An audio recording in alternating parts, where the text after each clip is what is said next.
পর্তুগালে হলোটা কি? কলম্বিয়ার মতন দলের সাথে গোল শূন্য ড্র করলো আজকে।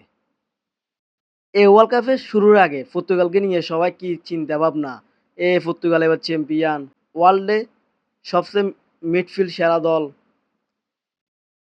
এবং এই দলটা এবার ওয়ার্ল্ড কাপ নিবে, এরকমও শোনা যাচ্ছিল।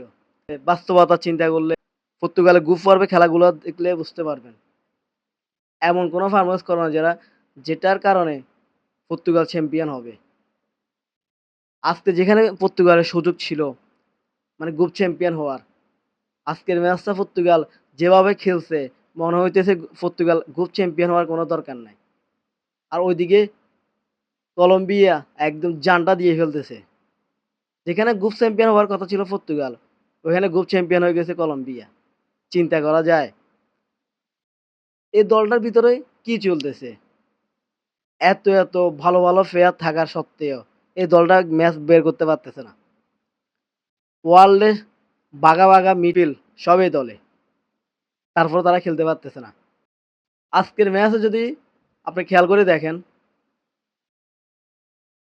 যেখানে পর্তুগালের মিডফিল্ড টপ লেভেলের, ওই মিডফিল্ডকে কলম্বিয়া খেলতে দেয় নাই। আজকে পর্তুগালের মিডফিল্ড খেলতে পারে নাই। আজকের ম্যাচের পরে সবাই চিন্তা করছে গত দুইটা ম্যাচ বাদ দিয়ে আজকে পর্তুগাল তারা নিজের ছন্দে ফিরবে, তারা আজকে একটা টিম কম্বিনেশন দলগতভাবে একটা খেলা দিবে। কিন্তু আজকের ম্যাচে ভিন্ন চিত্র আমরা দেখলাম। পর্তুগালের ভিতর টিম বন্ডিং তো নাই।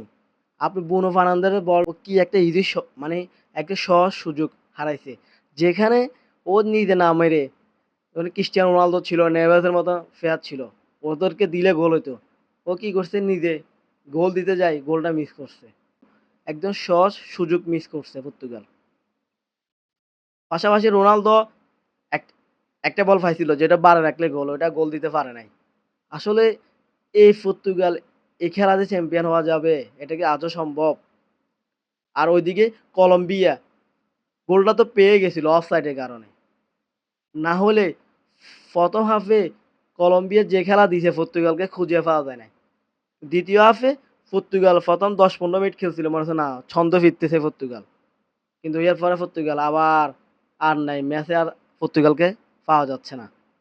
যেখানে পর্তুগাল গ্রুপ রাউন্ড অফ 32 সহজ একটা টিমের সাথে পড়ার কথা ছিল, এখনো তারা রাউন্ড অফ 32 পাবে কাকে? ক্রোয়েশিয়ার মতো একটা টিমকে, যেখানে সবাই ধরে নিয়েছিল যদি পর্তুগাল সাইড থেকে উঠে, আর্জেন্টিনা সাইড থেকে উঠে কোয়ার্টার ফাইনাল একটা হাই ভোল্টেজ ম্যাচ হবে। কিন্তু ওটা তো হাই ভোল্টেজ তো দূরের কথা, রাউন্ড অফ 32 পার হতে পারবে কিনা এটা সন্দেহ আছে।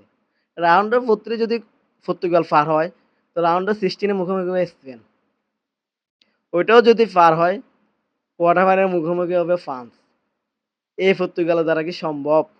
আজকে পর্তুগাল একদম সবাইকে হতাশ করছে, পুরাই হতাশ। জানি না এই খেলা দিয়ে এই পর্তুগাল কতটুক যাবে।